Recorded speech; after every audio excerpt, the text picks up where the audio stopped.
अहिले तपाईं हेर्दै हुनुहुन्छ खोज नेपाल अनलाइन युट्युब च्यानल। खोज नेपाल अनलाइन खोज्दैछ नेपालीलाई। इस कार्यक्रमका श्रद्धेय सभाध्यक्ष महोदय, कार्यक्रमका प्रमुख अतिथि नेपाली कांग्रेसका वरिष्ठ नेता पूर्व महामन्त्री आदरणीय कृष्णप्रसाद सिटौलाज्यू, नेपाली कांग्रेसका केन्द्रीय सदस्य आदरणीय उमाकान्त चौधरीज्यू, आदरणीय प्रदीप पौडेलज्यू, माननीय भीमसेनदास प्रधानज्यू, पार्टीको अन्य विभिन्न जिम्मेवारी निर्वाह गरिराख्नुभएका नेतागण, उपस्थित सम्पूर्ण साथीहरू, यहाँहरू सबैलाई हार्दिक अभिवादन। जय नेपाल। नेपाली कांग्रेस क्षेत्र नम्बर 6 का सभापतिज्यू लगायत साथीहरूलाई आज पवित्र दिनमा यति महत्त्वपूर्ण कार्यक्रमको आयोजना गरेर सहभागी हुने अवसर दिनुभयो, हार्दिक कृतज्ञता ज्ञापन गर्छु। माघ 16 गते आज शहीद दिवस। म सम्पूर्ण वीर शहीदहरूलाई नमन गर्दै श्रद्धाको फूल अर्पण गर्न चाहन्छु। नेपोलियन बोनापार्टको एउटा भनाइ छ, मृत्युको आधारमा कोही पनि शहीद हुँदैन, मृत्युको कारण के हो त्यसको आधारमा कोही शहीद हो कि होइन भनेर उसको निर्धारण हुन्छ। नेपोलियन बोनापार्टहरूको युगमा शहीदको परिभाषा यसरी लगाइँदै गर्दा मृत्युको कारण ठिक थियो कि थिएन भनेर खोजिँदै गर्दा मृत्युको कारण यदि कुनै पनि राष्ट्रको सिमानाको लागि थियो, सिमाना तन्काउन होस् वा बचाउन होस् थियो भने उसलाई शहीद हुन योग्य ठानिन्थ्यो। युरोप मात्र होइन, हामी एसियामा हेर्न सक्छौँ, अमेरिकामा हेर्न सक्छौँ, थुप्रै ठाउँमा यसरी नै शहीदहरू बनेका छन्, शहीदहरूको परिभाषा बनाइएको छ। हाम्रो सन्दर्भमा भने स्थिति त्यो रहेन। हाम्रो अगाडि 4 जना शहीदहरूको आज यहाँ तस्बिर छ। हाम्रो प्रेरणाको स्रोतलाई यहाँ राखेर आज हामी यो दिवस मनाउँदैछौँ। हामी 4 जना शहीदहरूले माघ 10 गतेदेखि 16 गतेसम्म 2007 सालमा शहादत प्राप्त गर्दै गर्दा होस् वा यसबाट प्रेरणा पाएर पछिल्लो समयसम्ममा हजारौं सपुतहरू जसलाई हामीले शहीद भनेर मानेका छौं, कसैले पनि शहादत दिएको नेपालको सीमाना रक्षाको लागि थिएन। हाम्रो सन्दर्भ नेपालको सीमानाका लागि थिएन। हामीसँग सीमाना थियो, तर त्यो सीमानाभित्र शासन गर्नेले तपाईं र मेरो सान मान सम्मान खोजेकोले त्यही सीमानाभित्र हाम्रो सम्मानको लागि हाम्रा सपुतहरूले आफ्नो जीवन शहादत गरे, जसलाई आज हामी शहीद भनेर भन्दछौँ। पञ्चायतमा शहादत प्राप्त गर्ने होस् वा माओवादीको युद्धको बेलामा शहादत प्राप्त गर्ने होस्, सबै शहादत तपाईं र मेरो सम्मानको लागि थियो, तपाईं र मेरो शानको लागि थियो, तपाईं र मेरो उज्यालोका निम्ति थियो। थोरैलाई उज्यालो भएर पुग्दैन, उज्यालो सबैलाई चाहिन्छ भन्नका निम्ति थियो। तपाईं र मेरो स्वतन्त्रताको लागि थियो, तपाईं र मेरो समानताका लागि थियो। शहीद गंगालाल, धर्मभक्त दशरथचन्द्र शुक्रराज त्यो दिन झुन्डिन वा गोली खान तयार नभएको भए आज रत्न पार्कमा न यो मञ्च बन्थ्यो, न तल तपाईँ बसेर थप्पडी बजाउन पाउनुहुन्थ्यो। तपाईँ र म आज उभिन पाएका छौँ भने यस्ता सयौं सपुतहरूको रगतले त्यो आधार दिएको छ, त्यो प्रेरणा दिएको छ। 2007 सालमा आएको परिवर्तन पश्चात केही वर्षको संक्रमण पछाडि जब 2015 सालमा निर्वाचन भयो, त्यो निर्वाचन पछाडि जतिखेर पहिलो जननिर्वाचित सरकार बन्यो, त्यो सरकारले आफ्नो कार्यकाल पूरा गर्न पाएको भए, दरबारले अनावश्यक महत्त्वाकांक्षा नराखेको भए आज सायद नेपालमा संवैधानिक राजतन्त्र पनि रहन्थ्यो होला। आज हामीसँग 60 वर्षको संसदीय प्रजातन्त्रको इतिहास हुन्थ्यो। त्यो गरिलो इतिहास मात्र हुँदैन थियो, हामीसँग बलियो लोकतान्त्रिक चेतना हुन्थ्यो, संस्कार हुन्थ्यो र संस्थाहरू हुन्थ्यो। हामीसँग भर पर्ने अदालत हुन्थ्यो, हामीसँग राम्रा विश्वविद्यालयहरू हुन्थ्यो होला, हामीसँग लोकतान्त्रिक चेतना पनि हुन्थ्यो, त्यसलाई बोक्ने संस्थाहरू पनि हुन्थ्यो। दरबारको महत्त्वाकांक्षाले 30 वर्ष खेर गयो। अहिले पनि कहिलेकाहीँ साथीहरू कहीँ आएको युवाहरू घुमेको देख्छु, राजा आऊ देश बचाऊ, राजा आऊ देश बचाऊ भनेर भनेको देख्छु। 30 वर्ष दरबारले यही ठाउँबाट एकल शासन गर्ने मौका पायो। दरबारका विरुद्ध जो बोल्थ्यो उसलाई अराष्ट्रिय करार गरिन्थ्यो। हाम्रा कैयन साथीहरू मारिए। प्रतिपक्षविहीन राजनीति, 30 वर्षको स्थिरता, तर 30 वर्षपछि नेपालको अवस्था के रह्यो? नेपाल 2046 सालमा जनआन्दोलन हुँदै गर्दा नेपाल संसारकै सबैभन्दा गरिब देशमध्ये, संसारकै सबैभन्दा बढी विदेशी ऋण बोकेको देशमध्येको एउटा देश थियो। तब न जनता सडकमा ओर्लिए, तब न फेरि परिवर्तनको उद्घोष भयो। 46 साल पछाडि फेरि एउटा अवसर नेपालले पायो। गल्ती हामीले पनि गर्यौं, हामी पनि चुक्यौं। दरबारको फेरि षड्यन्त्र, माओवादीको अनावश्यक युद्धको दुस्साहस, यसले फेरि अर्को 10 वर्ष खेर गयो। 60-62 सालको आन्दोलन, त्यो आन्दोलनबाट आएको परिवर्तन, त्यसको व्यवस्थापन गर्न अर्को 10 वर्ष लाग्यो र यत्रो लामो आरोह अवरोह पछाडि हामीले एउटा संविधान निर्माण गर्यौं।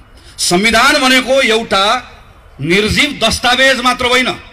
अघि भीमसेन सरले संविधान देखाउनु भयो। यो संविधानमा हामी 600 मानिसले काम गरेका छौं हो। यो संविधान यो जनआन्दोलनसँग जोडिएको छ हो। तर यो संविधान त्यो जनआन्दोलनसँग मात्र जोडिएको छैन। यो संविधान यो 4 शहीदसँग पनि जोडिएको छ। यो संविधान तपाईं हामीले नचिनेकाहरू सयौं शहीदहरूसँग जोडिएको छ। किनकि स्वतन्त्रता र समानताको, मैले अघि पनि भने, सिमानाको लागि होइन, तपाईं र मेरो सिमानाभित्र, तपाईं र मेरो सम्मानका लागि, तपाईं र मेरो स्वतन्त्रता र समानताका लागि कयौं साथीहरू हाँसी हाँसी बलिवेदीमा चढे। त्यो लामो आरोह अवरोह पछाडि हामी अन्तिममा एउटा निष्कर्षमा पुग्यौं। त्यो निष्कर्षलाई दस्तावेजीकरण गर्यौं र हामीले एउटा संविधान निर्माण गर्यौं।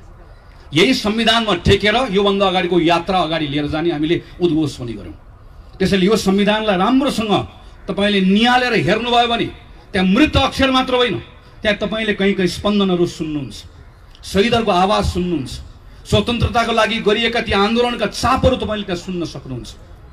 त्यसैले आज त्यस कारणले गर्दा हामीहरू भनिरहेका छौं, यो संसदको विघटन होइन, यो संविधानको विघटन। प्रधानमन्त्री केपी शर्मा ओलीले यो संविधानमा टेकेर घर बनाउने मौका पाउनुभयो। संविधान हामी सबैले हालेको जग हो।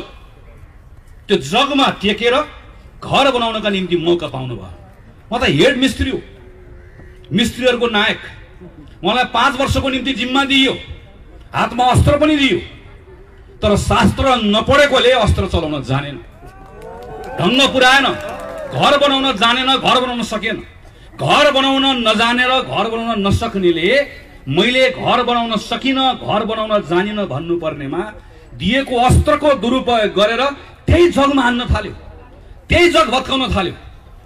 अनि वरिपरि रहेका आसेपासेहरू, धुपौरेहरूले, प्रभु तपाईले गल्ती गर्नुभयो, तपाईलाई जिम्मा त घर बनाउन दिएको, तपाईलाई दिएको घनले तपाईले यसलाई इट्टा फोडेर माथि पर्खाल लगाउनु होला भन्ठानेको तपाईले जग भत्काउन थाल्यो भन्नुपर्ने ठाउँमा धुपौरे हेर्नुस् त, देशभरि प्रधानमन्त्री हिँड्नु भएको छ, क्या बात, क्या भत्काउनु भयो भनेर वरिपरि भएको तपाईले हेर्नुहुन्छ, थरीथरीका देख्नुहुन्छ। अनि प्रधानमन्त्रीलाई के लागिरहेको छ भने जसरी मेरो वरिपरि हिँड्नेहरूले मैले गरेको कदमको प्रशंसा गरिरहेका छन्, यसै गरिकन जनताले प्रशंसा गरिरहेका छन्। क्षमा गर्नुहोला प्रधानमन्त्रीजी, तपाई नेपाली जनताको अवमूल्यन गर्दै हुनुहुन्छ, अहिलेको युगको अवमूल्यन गर्दै हुनुहुन्छ। केही वर्ष पछाडि जब तपाई इतिहास बन्नुहुन्छ, त्यो बेलामा नेपाली जनताले तपाईलाई कसरी सम्झनेछन्, एकपटक आज राति बालुवाटारमा सुत्दै गर्दा आँखा चिम्म गरेर एकपटक सोच्नुस्, तपाईलाई कसरी सम्झनेछन्। तपाईलाई नेपाली जनताले यत्रो 50औं वर्षको आरोह अवरोह पछाडि एउटा संविधान निर्माण गरेर नयाँ युगको सुरुवात गर्ने मौका पाएको, अभूतपूर्व अवसर पाएको एउटा प्रधानमन्त्री, जसको सनकको कारणले गर्दा सिङ्गो देशलाई दुर्घटनामा पुर्याइदिने एउटा पात्रको रूपमा तपाईलाई सम्झनेछ। तपाईलाई नेपाली जनताले केही पनि थाहा नभएको, तर मलाई थाहा छैन भन्ने थाहा नभएको एउटा अयोग्य पात्रको रूपमा तपाईलाई सम्झनेछ। तपाईलाई नेपाली जनताले सिङ्गो संविधानलाई विघटन गर्ने एउटा पात्रको रूपमा सम्झनेछ। तपाईलाई नेपाली जनताले जनताको मतको अपमान गर्ने एउटा पात्रको रूपमा सम्झनेछ। नेपालको इतिहासको पानाहरू लेख्दै गर्दा जनताको अधिकारको लागि लड्ने पात्रहरूको पानामा प्रधानमन्त्री केपी शर्मा ओलीको नाम लेखिने छैन। तपाईलाई कसैले पनि त्यो पाना पल्टाएर त्यहाँभित्र तपाईको नाम खोजे भने कसैले भेट्ने छैन। तपाईको नाम कहाँ लेखिनेछ? तपाईको नाम नेपाली जनताको अधिकार खोज्ने शासकहरूको पंक्तिमा लेखिनेछ। त्यसैले तपाईको बारेमा धेरै चिन्ता छैन, तपाईका धुपौरेहरूको बारेमा त केही भन्नु पनि छैन। चिन्ता तपाईको होइन, प्रश्न तपाईलाई मात्र होइन, प्रश्न भोलि हामीलाई पनि हुन्छ। चिन्ता आज आफ्नै गर्नुपर्ने बेला आएको छ। त्यो बेलामा इतिहासले हामीलाई पनि प्रश्न गर्नेछ। त्यो बेलामा नेपाली कांग्रेस के गरिरहेको थियो भनेर प्रश्न गर्नेछ। त्यो बेलामा नेपाली कांग्रेसले भन्न पाउँछ प्रधानमन्त्री केपी शर्मा ओलीको कदमलाई असंवैधानिक कदम हो भनेर ढक्क उभिएर बसेको थियो भनेर भन्न पाउँछ। तर भन्न पाउने हक र अधिकारलाई हाम्रै केही साथीहरूले अल्मलाइदिनु भएको छ कि लड्डु कांग्रेसहरू मैदानमा आउनु भएको छ। यो हातमा पनि लड्डु, त्यो हातमा पनि लड्डु। लड्डु कांग्रेसहरूको कारणले गर्दा आज कांग्रेसमाथि नै प्रश्न उठेको छ। यो प्रश्नलाई पनि भोलि उठ्न नसक्ने गरिकन ठेचारेर हामी अगाडि बढ्नुपर्नेछ। यो नेपाली कांग्रेस पार्टी हो जसको नेता बीपी कोइरालाले मोहन शमशेरको अगाडि उभिएर भन्नुभयो, जतिखेर मोहन शमशेरले भने तिमी बाहुनको छोरा भएर गद्दीमाथि आँखा लगाउने, बिपी कोइरालाले उभिएर भन्नुभयो महाराज पूर्वमा लेखेर शासन गर्ने दिन गए। त्यो पार्टीको कार्यकर्ता हो हामी। 30 वर्ष पञ्चायतमा दुर्गानन्द झादेखि योगेन्द्रमान शेरचनसम्म एकचोटि निवेदन लेखेको भए, एकचोटि लेखेको भए मन्त्री प्रधानमन्त्री हुन पाउँथे। झुन्डिए, गोली खाए, मन्त्री प्रधानमन्त्री बन्न कोही पनि तयार भएनन्। एउटा चुनावको हिसाब किताब गरेर बस्छौँ हामी। चुनाव जित्ने कुरा एउटा राजनीतिक दलले सोच्नु हुँदैन होइन। तर के एउटा चुनाव जित्ने वा हार्ने कुरा मात्रैका निम्ति नेपाली कांग्रेस पार्टी बनेको? आज खेल मैदानमा जाँदै गर्दा अर्कोपट्टिको मैदानमा भएका खेलाडीहरू आफै एकअर्कालाई हान्दैछन्, आफै एकअर्कालाई हान्दै गर्दा कोही लडेका छन्, ढलेका छन्। गोल हान्न सजिलो हुन्छ भन्ने तपाईलाई पनि लागेको छ, मलाई पनि लागेको छ। तर गोल हान्न सजिलो हुन्छ भन्ने लाग्दै गर्दा यति त ध्यान पुर्याउँ, खेल मैदान रहेन गोल हानौला। खेल मैदानै रहेन भने गोल कहाँ गएर हान्ने हो? अनि त्यो खेल मैदान राख्ने पद्धतिका निम्ति लडेर आएको कांग्रेस होइन यो। त्यसैले आजको दिन नेपाली कांग्रेसको प्रत्येक साथीले आफैलाई प्रश्न गर्नुपर्छ, यदि कोही अलमलमा छ भने तपाईँ निर्वाचनको पक्षमा कि संसद पुनर्स्थापनाको पक्षमा? गलत प्रश्न।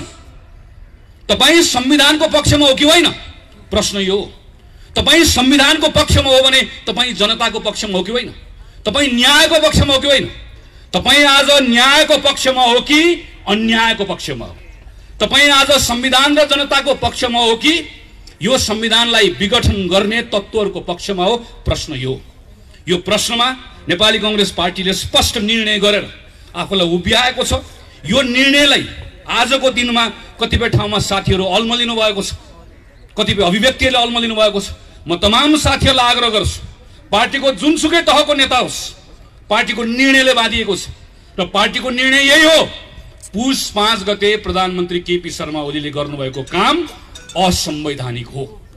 असंवैधानिक केपी ओलीको कदम मुर्दाबाद पार्टीको नारा यही हो। यो भन्दा दायाँ बायाँ न नेपाली कांग्रेसको निर्णय छ, न कसैले निर्णय गराउन पाउँछ। प्रश्न कांग्रेसलाई मात्र होइन, प्रश्न अदालतलाई पनि आउँछ। केही साथीहरू के भन्नुहुन्छ भने अदालतको बारेमा बोल्नु हुँदैन।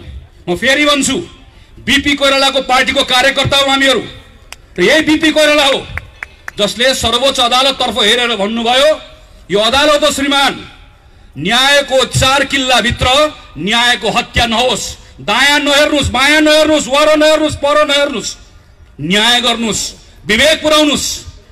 अदालततर्फ हेरेर पञ्चायतको बेलामा फाँसी मुद्दा लागेको बेलामा बोलेका बिपीका कार्यकर्ताहरू आज रामशाह पद देखेर पर भागेर अदालतको बारेमा बोल्दैनौ भनेर भन्छ भने ती कायरहरू मात्र हुन सक्दछ।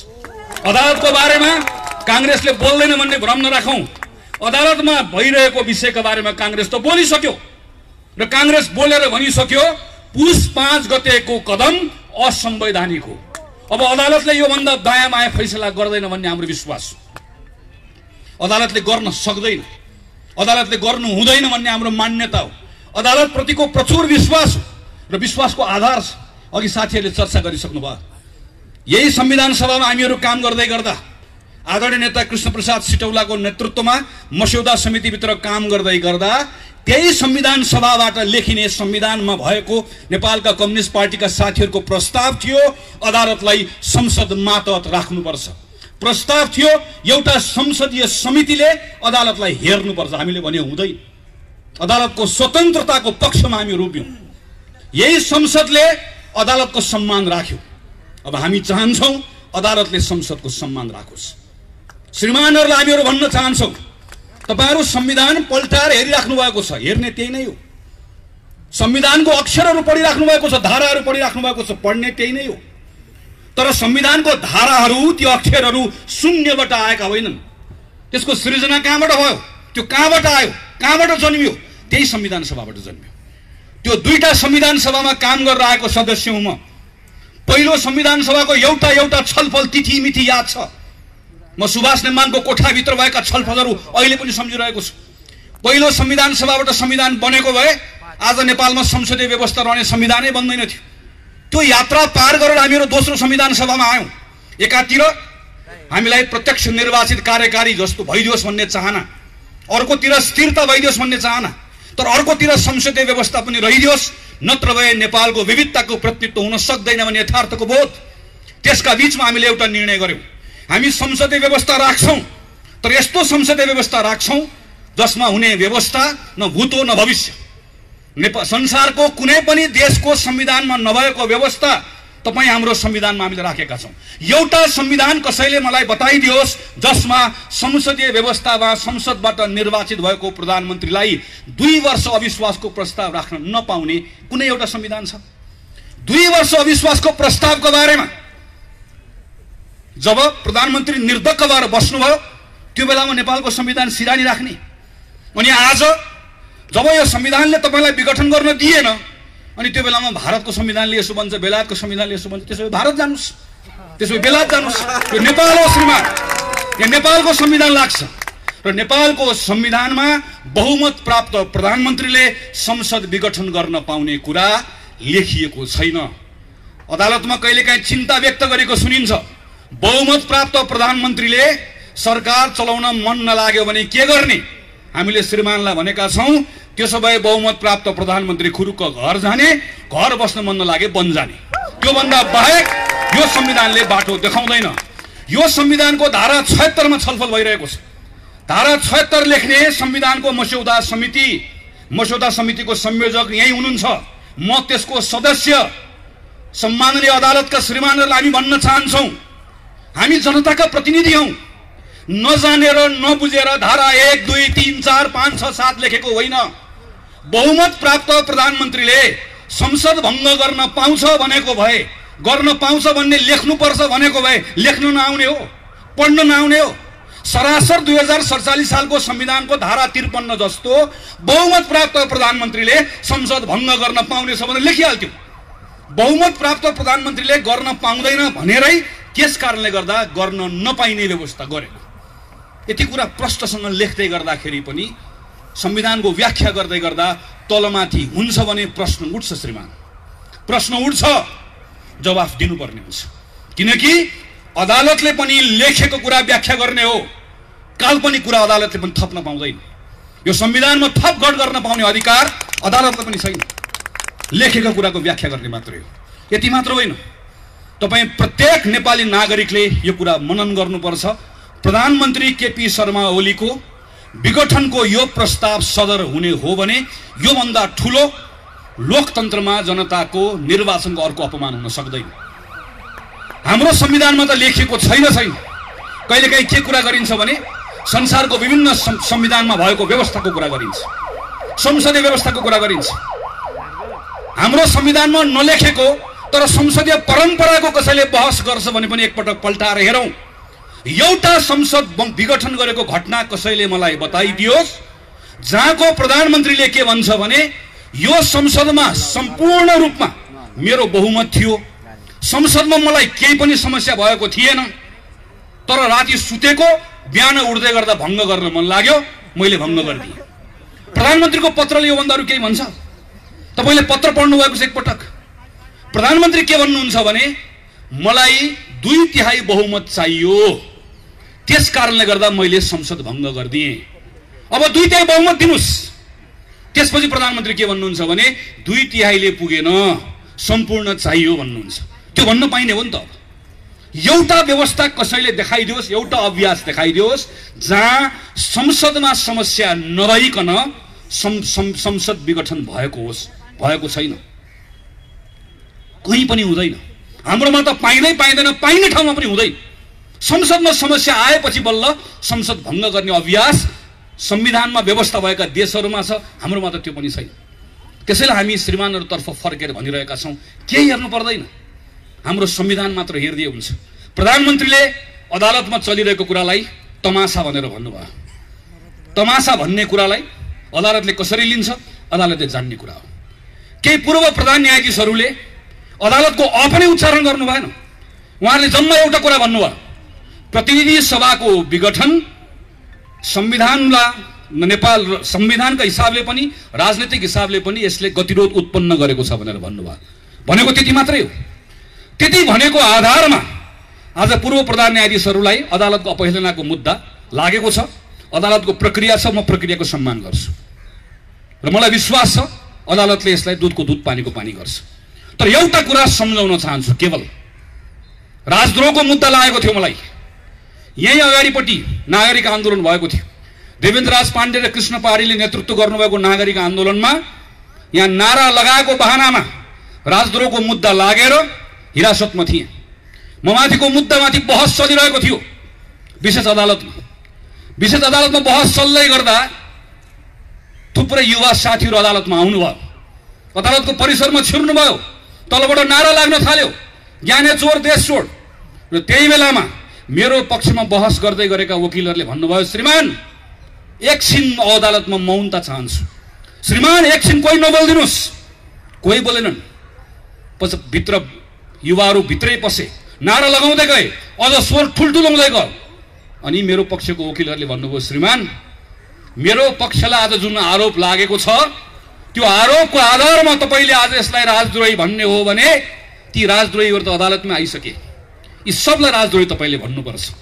अब कतिलाई राजद्रोही भन्नुहुन्छ भनेर भनेको म सम्झन्छु। आज संविधानमा नलेखिएको संसद विघटन गरेको कुरा गलत हो भनेर कसैले भन्दै गर्दा, नेपालको प्रधानमन्त्रीले विधिको शासनमा विश्वास गर्नुहुन्न, सेटिङको शासनमा विश्वास गर्नुहुन्छ भनेर कसैले भन्दै गर्दा अदालतको अपहेलनाको मुद्दा लाग्छ भने अपहेलनाको मुद्दा हामी सबलाई लगाइयो श्रीमान। हामी सबैले त्यो मुद्दा खेप्न तयार छौँ। न्यायको पक्षमा बोल्दै गर्दा अदालतको अपमान हुँदैन।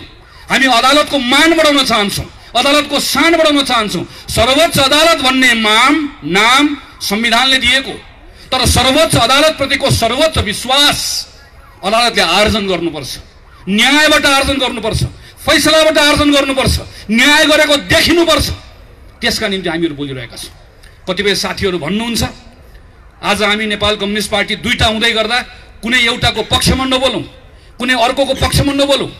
मलाई यसमा अल्मलिनु पर्ने कारण केही पनि छ भन्ने लाग्दैन। कम्युनिस्ट पार्टीका साथीहरू दुईतिर अहिले फर्केर बस्नु भएको छ। एउटाले एउटाको वस्त्र उतार्नुहुन्छ ल भन्नुहुन्छ, ल आज मैले उतारिदिएँ। अर्कोले भन्नुहुन्छ उसले एउटा उतारे मैले दुईटा उतारिदिएँ। उतार्दा उतार्दै केही दिनपछि दुवै थरीहरू सर्वाङ्ग नाङ्गिसके पछाडि तपाईँ हामीले कोहीले पनि उहाँहरूलाई हेर्न सक्दैन। र त्यो बेलामा नेपाली जनता आफैले भन्नेछन् हामीलाई को सक्कली को नक्कली थाहा छैन, तर हामीलाई सक्कली कम्युनिस्ट पनि चाहिएन, नक्कली कम्युनिस्ट पनि चाहिएन। हामीलाई तातेको कम्युनिस्ट पनि चाहिएन, हामीलाई सेलाएको कम्युनिस्ट पनि चाहिएन। हामीलाई गडेङ गुडुङ गर्दै आउने उत्तौलो खरे जस्तो कम्युनिस्ट पनि चाहिएन। हामीलाई जमेर गनाएको पोखरी जस्तो गनाएको कम्युनिस्ट पनि चाहिएन। हामीलाई यो पनि चाहिएन, हामीलाई त्यो पनि चाहिएन। नेपाली जनता आफैले भन्नेछन्। हामी यहाँ छौँ भनेर लेखेर बस्नुभएका साथीहरूलाई नेपाली जनता आफैले प्रश्न गरिरहेका छन्। हिजो नेपाली कङ्ग्रेसका साथीहरू संसदमा सडकमा राष्ट्रपति रानी जस्तो हुन खोजिबक्स्यो भनेर भन्दै गर्दा तपाईँहरू कहाँ हुनुहुन्थ्यो? हिजो संसदमा उपसभामुख पनि चाहियो, होइन भने संवैधानिक परिषदमा प्रधानमन्त्रीले दादागिरी गर्नुहुन्छ भन्दै गर्दा तपाईँहरू कहाँ हुनुहुन्थ्यो? हिजो निर्वाचन आयोगमा स्वतन्त्र मान्छे लिएर जाउँ भन्दै गर्दा तपाईँहरू कहाँ हुनुहुन्थ्यो? आज चुनाव चिन्ह मलाई दियो, म यहाँ छु भन्दै गर्दा तपाईँहरू कहाँ हुनुहुन्थ्यो भन्ने प्रश्न तपाईँ हामीले गर्नु पर्दैन। आम जनताले गरिरहेको प्रश्न छ। हामी यसमा अल्मलिनु पनि पर्दैन, किनकि आजको मूल प्रश्न यो होइन। आजको मूल प्रश्न संविधान माथि भएको घात हो। आजको मूल प्रश्न संविधान विघटन गरिएको विषय हो। आजको मूल प्रश्न संविधानलाई ट्र्याकमा फर्काउने कुरा हो। आजको मूल प्रश्न व्यवस्था जोगाउने कुरा हो। म खास गरिकन नौजवान साथीहरूलाई म अनुरोध गर्न चाहन्छु। 48 सालमा 9 कक्षामा पढ्थेँ, 46 सालको बेलामा प्रदीपजी हामीहरू एउटै विद्यालयमा भक्क स्कुल पढ्दै थियौँ। ठुलो परिवर्तन भयो। परिवर्तनपछि सब ठिकठाक हुन्छ भन्ने लाग्यो। धेरै कुरा भनेको जस्तो भएन। माओवादी आयो, बन्दुक बोकेर आयो, व्यवस्था बदल्छु भनेर आयो, दरबार आयो, व्यवस्था बदल्छु भनेर आयो। त्यो बेलाका युवाहरूको त्यो क्षणिक आवेगमा, क्षणिक नैराश्यतालाई त्यसको दुरुपयोग गरेर अनेकन शक्तिहरू आयो। तर त्यसले हाम्रो पुस्ता खायो, हाम्रो एउटा जेनेरेसन गयो। यो बेलामा तपाईँको रिस पार्टीसँग हुन सक्छ, तपाईँको रिस नेतासँग हुन सक्छ। रिस उठ्यो पार्टी फेरिदिनुहोस्, रिस उठ्यो नेता बदल्नुहोस्, तर पद्धति बदल्ने कुरामा साथ कसैले पनि नदिनुहोस्। यो पद्धति बदलले भत्काउने कुरा फेरि एकपटक सुरु भयो भने अर्को 20 वर्ष जान्छ। लेखेर राख्नुहोस्, गनेर राख्नुहोस्। तपाईलाई मन परेन मूर्ख शासक बदलिदिनुस्, तर मूर्ख शासकको हुकुमले चल्ने पद्धतिले नेपालको हित हुँदो रहेनछ भन्ने कुरा इतिहासले बताएको छ। कोही प्रतिको माया राख्नु पर्दैन, कोही प्रतिको दुराग्रह पनि राख्नु पर्दैन। तपाई कांग्रेस हुनै पर्दैन। कांग्रेस हुने, कांग्रेसलाई मत हाल्ने कुरा आउँछ त्यो दिन गर्नु होला। यो पटक तपाई एउटा नेपाली नागरिक भएर सोच्ने हो। तपाईले यो पटक तपाईले नेपालको भविष्यको बारेमा सोच्ने हो। यो बेलामा तपाई बोल्ने जसरी गंगालाल 22 वर्षको उमेरमा एउटा युवक भोलि गएर तपाई र मैले उज्यालो देख्न पाउला कि नपाउला भनेर बोले मात्र होइन गोली खाए। तपाई आज तपाईका लागि, तपाईको भविष्यका लागि, हाम्रो देशका लागि, हाम्रो भविष्यका लागि बोल्न तयार हो कि होइन? बाहिर मैदानमा आउन तयार हो कि होइन? त्यसैले म एउटै कुरा भनेर आग्रह गरेर टुङ्ग्याउन चाहन्छु। विनोद विक्रम केसी, कवि विनोद विक्रम केसीको कवितालाई थोरै मैले आफ्नो हिसाबले बनाएको छु। टाउकोमा लाठी खान तयार रहनुस्, टाउकोमा लाठी खान तयार रहनुस्, ढाडमा बुट खान तयार राख्नुस्। टाउकोमा लाठी खान तयार रहनुस्, ढाडमा बुट खान तयार रहनुस्, छातीमा गोली खान तयार रहनुस्, मस्तिष्कलाई जेलको हावा खान तयार राख्नुस्, मनलाई मृत्युलाई मई खानको लागि तयार राख्नुस्, मनलाई मृत्युलाई मई खानको लागि तयार राख्नुस्। नत्र तानाशाहसँग हार खाएर इतिहासको गाली खान तयार रहनुस्। इतिहासको गाली खाने हो वा लड्ने हो आफ्नो हकका लागि, आफ्नो अधिकारका लागि। आज शहीद दिवसमा त्यही भएर मैदानमा आएको। संकल्प गर्ने हो कि होइन? बोल्ने हो कि होइन? लड्ने हो कि होइन? डट्ने हो कि होइन? त्यही साहसका साथ, संकल्पका साथ देशभरिका साथीहरू उठ्नुहुन्छ भन्ने विश्वास गर्दै मेरो कुरा टुङ्ग्याउँछु। धन्यवाद, नमस्कार, जय नेपाल।